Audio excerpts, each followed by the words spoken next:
सभी भक्तों को राधे राधे। जय श्री कृष्णा। बोल भोलेनाथ की जय। बोल विष्णु भगवान की जय। आज हम सुनेंगे कि गया तीर्थ कैसे बना पितरों का मोक्ष धाम। विष्णु जी ने बताया तीर्थ कैसे बना पितरों का मोक्ष धाम। बैकुंठ धाम के दिव्य प्रांगण में जहाँ चारों ओर अनंत प्रकाश और मधुर वेद घोष गूंज रहा था, वहाँ गरुड़ जी भगवान विष्णु के चरणों में बैठे हुए थे। उनके हृदय में एक प्रश्न लंबे समय से उठ रहा था, जो आज वे प्रभु से पूछने ही वाले थे। वे नर्म स्वर में गरुड़ जी बोले, हे नारायण, लोक में एक नगर की महिमा बार बार सुनने को मिलती है, जिसका नाम है गया धाम। कहते हैं कि वहाँ पिंडदान और श्राद्ध करने से पितृ तृप्त होकर मोक्ष को प्राप्त कर लेते हैं। मनुष्य ही नहीं, देवता और ऋषिगण भी उस स्थान को वंदन करते हैं। हे प्रभु, यह कौन सा रहस्य है? गया नगरी को इतनी अद्वितीय और मोक्षदायिनी बनाने वाली शक्ति कहाँ से आई? भगवान विष्णु ने गरुड़ जी की ओर स्नेहपूर्वक दृष्टि से देखा। उनके मुखमंडल पर दिव्य आभा झलक रही थी और बोले, हे गुरु, तुम्हारा प्रश्न अत्यंत ही पवित्र है। वास्तव में गया नगरी का महात्म्य अद्भुत और दिव्य है। इस पावन स्थल के पीछे एक गूढ़ कथा छुपी हुई है, जिसे सुनने मात्र से भी मनुष्य के पाप नष्ट हो जाते हैं। मैं तुम्हें बताता हूँ कि गया धाम कैसे बना मोक्ष का द्वार। भगवान श्री हरि विष्णु बोले, हे पक्षीराज गरुड़, हमारे सनातन धर्म की यह विशेषता है कि हर बार, हर स्थान और हर परंपरा के पीछे कोई ना कोई गहन आध्यात्मिक रहस्य छिपा होता है। जब भी हम गया नगरी का नाम सुनते हैं तो सबसे पहले पितरों की मुक्ति का स्मरण अपने आप ही हो जाता है। लेकिन क्या आप जानते हैं कि यह महान तीर्थ धाम आखिर कैसे बना? इसका रहस्य छुपा हुआ है एक अत्यंत अद्भुत पौराणिक कथा में। एक ऐसे दैत्य की कथा जिसने अपने त्याग और भक्ति से पूरी पृथ्वी को पावन बना दिया। यह वही दैत्य था जिसे संसार गयासुर के नाम से जानता था। दैत्य का नाम सुनते ही मन में आतंक, पाप और अत्याचार की छवि आती है। लेकिन जैसे गंदे कीचड़ में भी सुंदर कमल खिल उठता है, उसी प्रकार दैत्य वंश में भी इस संसार को कई महान भक्त और धर्मात्मा दिए हैं। जैसे प्रहलाद और राजा बलि, इन्हीं भक्तों की श्रेणी में एक और पावन नाम आता है, गया या गयासुर। गयासुर का जन्म भले ही दैत्य कुल में हुआ था, लेकिन उसका हृदय जन्म से ही परमात्मा की भक्ति में डूबा रहता था। उसके जन्म के विषय में अनेक मत प्रचलित हैं। सनत कुमार और देव ऋषि नारद के वार्तालाप में उल्लेख आता है कि उसकी उत्पत्ति स्वयं ब्रह्मा जी से ही हुई थी। वही दूसरी मान्यता के अनुसार वह महर्षि कश्यप और दीति के वंश से संबंधित था, जो दैत्यों का कुल माना जाता है। चाहे उसका जन्म कहीं से भी हुआ हो, किंतु उसकी आत्मा ईश्वर प्रेम से भरी हुई थी और उसका शरीर अत्यंत विशाल था। पौराणिक ग्रंथों के अनुसार उसका शरीर 125 योजन लंबा और 60 योजन चौड़ा था। एक बार गयासुर ने कठोर तपस्या करने का निश्चय किया। वह कोलाहल पर्वत पर गया और वहां 1000 वर्षों तक भीषण तपस्या करता रहा। उसकी तपस्या से पूरी सृष्टि प्रभावित हो उठी। इंद्र और अन्य देवताओं को भय हुआ कि कहीं गयासुर अपनी साधना से स्वर्ग का राज्य न छीन ले। वे सभी ब्रह्मा जी के पास पहुँचे और समाधान मांगा। ब्रह्मा जी उन्हें लेकर भगवान शिव के पास गए। तब महादेव ने कहा, जो भी तप करता है उसे उसका फल अवश्य ही मिलता है। गयासुर कोई साधारण तप नहीं कर रहा है, वह तो स्वयं भगवान विष्णु की तपस्या कर रहा है। इसलिए हमें नारायण से ही उपाय पूछना होगा। तब ब्रह्मा जी, शिव जी और सभी देवता मिलकर भगवान श्री हरि विष्णु के पास पहुंचे। भगवान विष्णु ने उनका स्वागत किया और उन्हें आश्वस्त किया और गयासुर स्वर्ग का राज्य नहीं प्राप्त करेगा, किंतु उसकी तपस्या से प्रसन्न होकर वे उसे दर्शन अवश्य देंगे। फिर भगवान श्री हरि गयासुर के समक्ष प्रकट हुए और पूछा, हे गयासुर, तुमने इतनी घोर तपस्या किस कारण से की है? गयासुर ने विनम्र भाव से उत्तर दिया, हे प्रभु, मेरे तप का एकमात्र उद्देश्य आपके दर्शन ही थे। मुझे और किसी वस्तु की चाह नहीं है। उसकी निर्मल भक्ति और सच्चरित्रता देखकर भगवान विष्णु अत्यंत प्रसन्न हुए और उसे कोई भी वरदान मांगने को कहा। अब गयासुर मन ही मन विचार करने लगा कि मैं अपने लिए क्या मांगूं। यदि मेरा जीवन दूसरों के कल्याण के काम आ सके तो वही सबसे बड़ा वरदान होगा। यही सोचकर उसने कहा कि हे सर्वेश्वर, यदि आप मुझे कुछ देना ही चाहते हैं तो यह आशीर्वाद दीजिए कि मेरे दर्शन मात्र से ही प्रत्येक जीव मोक्ष को प्राप्त कर ले। भगवान श्री हरि ने उसकी निश्चल भावना देखकर उसे वही वरदान प्रदान कर दिया। अब स्थिति यह हो गई कि जो भी प्राणी गयासुर को देखता वह तुरंत वैकुंठ लोक को चला जाता। जब सभी प्राणी वैकुंठ जाने लगे तो यमपुरी सूनी हो गई। धर्म का संतुलन बिगड़ गया। यहाँ तक कि पापी लोग भी निर्भय होकर पाप करने लगे, क्योंकि उन्हें विश्वास था कि गयासुर को देखकर उन्हें मोक्ष मिल जाएगा। इस प्रकार जो वरदान जीवों के कल्याण के लिए मांगा गया वही उनके लिए अभिशाप बन गया। सृष्टि में बड़ी अव्यवस्था फैल गई और समस्त देवता पुनः भगवान श्री हरि की शरण में जाकर प्रार्थना करते हुए बोले, हे प्रभु, आपके ही वरदान के कारण यह संकट खड़ा हुआ है, कृपया इसका समाधान कीजिए। अब दैत्य कुल का महान भक्त गयासुर स्वयं जीवों की मुक्ति का साधन बन गया था, किंतु उसका यही वरदान सृष्टि के लिए संकट का कारण भी बन बैठा। मोक्ष की प्राप्ति तो स्वयं देवताओं के लिए भी कठिन होती है, किंतु श्री हरि विष्णु के वरदान के कारण दुष्ट और पापी भी केवल गयासुर के दर्शन मात्र से मोक्ष प्राप्त कर रहे थे। यह देखकर देवता अत्यंत चिंतित हुए और श्री हरि की शरण में जाकर बोले, हे प्रभु, आप हमें इस अव्यवस्था से बचाइए। तब श्री हरि विष्णु ने ब्रह्मदेव से कहा कि देवों के ज्ञाता, वेदों के ज्ञाता, आप जगत कल्याण हेतु एक महान यज्ञ का आयोजन कीजिए और उस यज्ञ की भूमि के लिए गयासुर से उसका शरीर मांग लीजिए। इसी प्रकार सृष्टि के भले हो सकता है। बोल विष्णु भगवान की जय। बजमन नारायण नारायण नारायण, श्रीमन नारायण नारायण नारायण, प्रभु मेरे नारायण नारायण नारायण। जब ब्रह्मदेव गयासुर के समक्ष प्रकट हुए तो गयासुर ने दंडवत प्रणाम करते हुए कहा, हे परमेश्वर, यह मेरा अहोभाग्य है कि आपने मुझे दर्शन दिए। आपके दर्शन के लिए तो देवताओं को भी घोर तप करना पड़ता है, फिर आज ऐसा क्या कारण है कि आप स्वयं मेरे पास आ गए हैं? ब्रह्मदेव मुस्कुराते हुए बोले, हे भक्त श्रेष्ठ, भगवान श्री हरि की इच्छा है कि पृथ्वी पर एक ऐसा महान यज्ञ संपन्न हो जैसा ना तो आज तक हुआ है और ना ही भविष्य में कभी हो। उनकी इच्छा है कि उस यज्ञ का संचालन मैं स्वयं करूं, किंतु इसमें एक बड़ी अड़चन है, उसे केवल तुम ही दूर कर सकते हो। गयासुर ने बड़े प्रसन्न भाव से कहा कि हे परमपिता, यह मेरा सौभाग्य है कि आप मुझसे किसी सहायता की उपेक्षा रखते हैं। मैं तो सदैव जगत के कल्याण के लिए ही तत्पर रहता हूँ। आपने जिस यज्ञ की इच्छा प्रकट की है वह निश्चित ही संसार को सुख देने वाला होगा, इसलिए उसका आयोजन अवश्य होना चाहिए। कृपया बताइए कि इसमें अड़चन क्या है? तब ब्रह्मदेव ने कहा कि हे गयासुर, श्री हरि के अनुसार वह यज्ञ ऐसी भूमि पर होना चाहिए जो इस जगत में सर्वाधिक पवित्र हो, ऐसी भूमि जिसके केवल दर्शन मात्र से मनुष्य जन्म मरण के चक्कर से मुक्त हो जाए और जिसके पुण्य से जीव सीधे वैकुंठ को प्रस्थान करे। मुझे उस यज्ञ के लिए ऐसी भूमि चाहिए। यह सुनकर गयासुर आश्चर्यचकित रह गए।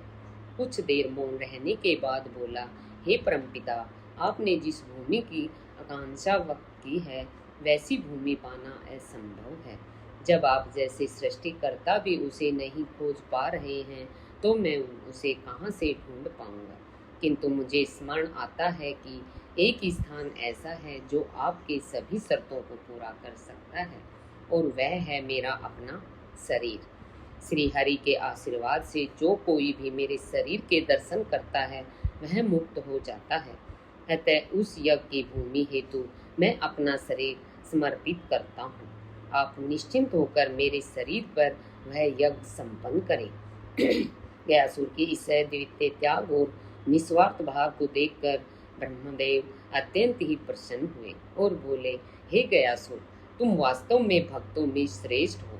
अपने शरीर का इस प्रकार दान देना हर किसी के लिए संभव नहीं है। तुम्हारे इस महान त्याग के कारण तुम्हारा नाम महर्षि दधीचि के समान श्रद्धा और आदर से लिया जाएगा। तुम्हारे शरीर पर संपन्न होने वाला यह यज्ञ तीनों लोकों में अद्वितीय होगा। ब्रह्मदेव यज्ञ की तैयारियां करते हुए अपने लोक लौट गए। इधर गयासुर दक्षिण पश्चिम दिशा में पृथ्वी पर गिर पड़ा।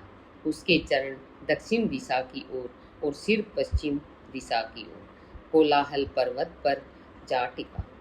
इस प्रकार से 125 योजन लंबे और 60 योजन चौड़े गयासुर के विराट शरीर पर ब्रह्मा जी स्वयं यज्ञ करने की विराजमान हुए।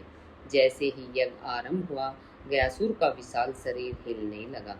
तब ब्रह्मदेव ने अपने तेज से 40 ऋत्विजों यज्ञ करने वाले पुरोहित को उत्पन्न किया और उन्हें आदेश दिया कि वे गयासुर के शरीर पर विराजमान हो जाएं। उनकी आज्ञा अनुसार वे 40 ऋतु गयासुर के शरीर पर बैठ गए। लेकिन आश्चर्य की बात यह थी कि उसके बाद भी गयासुर का शरीर हिलता ही रहा। अब ब्रह्मा जी ने सभी देवता गयासुर के शरीर पर विराजमान होने को कहा ताकि उसका शरीर स्थिर हो सके, किंतु जब भी देवता बैठ गए तब भी गयासुर का सिर लगातार हिलता रहा। पिछले में आपने सुना कि कैसे देवताओं ने गयासुर की उसकी भूमि मांगी और गयासुर ने अपना शरीर यज्ञ भूमि के लिए समर्पित कर दिया था। लेकिन यज्ञ की यह यात्रा यहीं समाप्त नहीं हुई। इसके आगे घटा एक अद्भुत प्रसंग, धर्मवर्ता की कथा और प्रेतशिला की उत्पत्ति।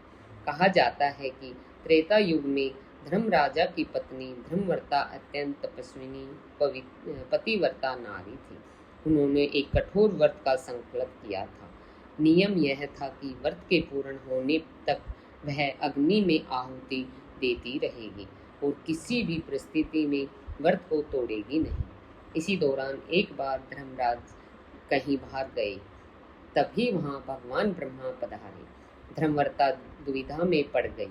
एक और पति के आदेश और व्रत की मर्यादा, दूसरी ओर स्वयं सृष्टिकर्ता ब्रह्मा जी की सेवा का अवसर।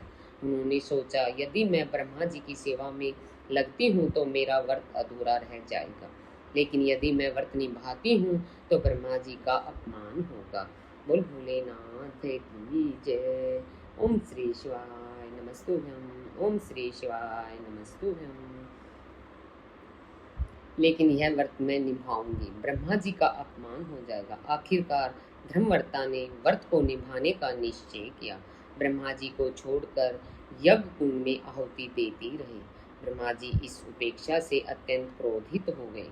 उन्होंने धर्मवर्ता को श्राप दे दिया, हे नारी, तू पत्थर का रूप धारण कर ले। श्राप मिलते ही धर्मवर्ता वहीं शिला बन गई। बाद में जब धर्मराज लौटे तो उन्होंने यह घटना सुनी तो वे ब्रह्मा जी से प्रार्थना करने लगे। धर्मराज ने कहा कि हे ब्रह्मदेव, धर्मवर्ता से जानबूझकर आपका अपमान नहीं किया। उन्होंने केवल व्रत की मर्यादा का पालन किया। आप कृपया करके अपना श्राप वापस लें। ब्रह्मा जी ने कहा कि हे धर्मराज, मैंने जो कहा वह अटल है, किंतु इतना वरदान देता हूँ कि यह शिला गया धाम में प्रतिष्ठित होगी। इसका नाम होगा प्रेतशिला। यहाँ जो भी श्राद्ध और पिंडदान करेगा उसके पितरों को मोक्ष की प्राप्ति होगी। इसी कारण गया धाम में आज भी प्रेतशिला का विशेष महत्व है। यहाँ श्राद्ध करने से पितरों को मोक्ष प्राप्त होता है। माना जाता है कि धर्मवर्ता के पत्थर रूप में के कारण ही यह स्थान पितरों की मुक्ति का अद्वितीय धाम बना है। गया महात्म्य ग्रंथ में लिखा है, प्रेतशिला नाम पतिव्रता तपिनी या धर्मवता नाम पत्थर समासता है। अर्थात यह जो प्रेतशिला है यह वही धर्मवर्ता है जिन्होंने अपनी पतिव्रत धर्म की रक्षा के लिए पत्थर रूप धारण किया। अब लौटते हैं गयासुर की कथा की ओर। जब देवताओं ने गयासुर के शरीर पर यज्ञ आरंभ किया तो गयासुर निरंतर हिलने डुलने लगा। इससे यज्ञ बार बार बाधित होने लगा। देवताओं को चिंता हुई कि यदि उसका शरीर स्थिर न हुआ तो यज्ञ अधूरा रह जाएगा। तब भगवान विष्णु ने आदेश दिया कि गयासुर के शरीर को स्थिर करने के लिए विभिन्न पर्वत उसके ऊपर रखे जाएं। ब्रह्मा जी ने गिद्धकूट पर्वत रखा, विष्णु जी ने रामशिला रखी, शिव जी ने ब्रह्मयोनि पर्वत रखा, इन पर्वतों को रखने के बाद भी गयासुर का शरीर पूरी तरह स्थिर नहीं हुआ। तब देवताओं ने स्वयं गयासुर से कहा कि हे गयासुर, धर्म की स्थापना के लिए तुम्हें धैर्यपूर्वक यह पीड़ा सहनी होगी। गयासुर ने उत्तर दिया, यदि मेरे शरीर पर किए गए श्राद्ध और पिंडदान से समस्त प्राणियों के पितर तृप्त होंगे, उन्हें मोक्ष मिलेगा, तो मैं इसे सहज स्वीकार करता हूँ। इस प्रकार गयासुर ने स्वयं को पितृ मोक्ष का आधार बना दिया। आज भी माना गया है कि गया में प्रेतशिला, रामशिला, ब्रह्मयोनि और गिद्धकूट पर्वत उसी कथा के साक्षी हैं। लेकिन अभी कथा यही समाप्त नहीं होती है। अगले प्रसंग में आप सुनेंगे त्रिदेवों का गयासुर पर विराजमान होना, गया तीर्थ की स्थापना, ब्राह्मणों का श्राप और यह धाम कैसे बना पितृ मोक्ष का सर्वोच्च स्थान। आइए हम सुनते हैं कि वह अद्भुत प्रसंग और जब त्रिदेव गयासुर पर विराजमान हुए और गया धाम पितृ मोक्ष का सर्वोच्च स्थान बना। जब गयासुर का विशाल शरीर यज्ञ भूमि बना तब देवताओं और ऋषियों ने मिलकर वहां महान श्राद्ध और पिंडदान किया। गयासुर पीड़ा सहते हुए भी शांत रहा। वे मन ही मन प्रसन्न थे कि उनका शरीर समस्त प्राणियों के लिए पुण्य का आधार बन रहा है। उन्होंने कहा कि हे देवगण, यदि मेरे ऊपर किए गए पिंडदान से पितरों को तृप्ति और मोक्ष मिलेगा तो मैं इसे अपने जीवन का परम सौभाग्य मानता हूँ। लेकिन गयासुर का शरीर बार बार हिलता रहा। तब देवताओं ने तीनों महादेवताओं को आमंत्रित किया। भगवान ब्रह्मा गयासुर के पांवों पर विराजमान हुए, भगवान विष्णु उनके हृदय स्थल पर विराजमान हुए, भगवान महादेव शिव उनके मस्तक पर विराजमान हुए। जब त्रिदेव स्वयं गयासुर के ऊपर विराजमान हुए तब जाकर उनका शरीर स्थिर हुआ और यज्ञ सफलतापूर्वक संपन्न हो सका।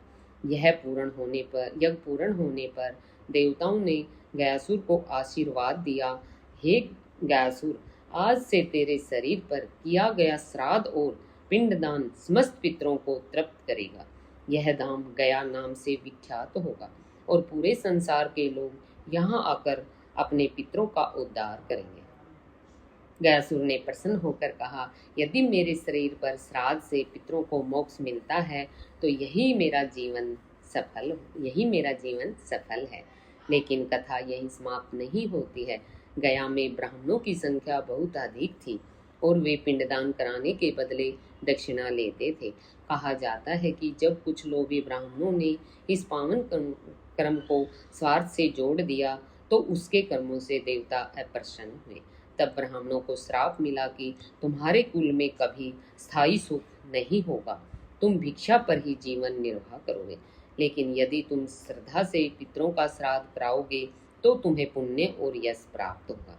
इसी कारण गया के ब्राह्मण आज भी श्राद्ध कर्म कांड में सर्वश्रेष्ठ माने जाते हैं, लेकिन वे जीवन भर भिक्षा पर ही निर्भर रहते हैं।